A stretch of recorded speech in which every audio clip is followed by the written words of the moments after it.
احمد فتحي ومؤمن زكريا. نعم. بالتالي بيقابل احمد فتحي ومؤمن زكريا كهربا وحماده طلبه. هنا كهربا على احمد فتحي، في هنا السرعه، النشاط، الحيويه، الحلول عند كهربا، القوه عند احمد فتحي، لكن مفيش السرعه.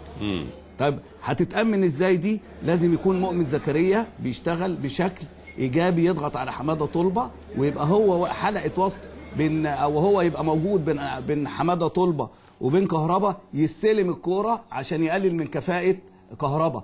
ان كهربا عنده يعني رؤيه، وعنده مساحه رؤيه، وعنده السرعه انه ياخد الكره، عنده الاداء الفردي بشكل جيد جدا، هو بيقوم رايح لاخر الخط عشان يعمل الكرات العرضيه، ودي برضك تقلل من كفاءه في عمق الملعب نادي الزمالك. نعم. لكن الزمالك عنده بقى الحلول بتاعه انا بتكلم على كهربا.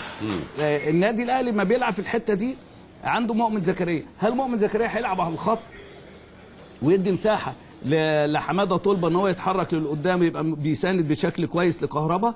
انا في اعتقادي ان مؤمن زكريا عليه ان هو يشتغل من بدايه المباراه على الطرف عشان يقلل من كفاءه الطرف الشمال لنادي الزمالك. تعليقات اخيره كابتن خالد.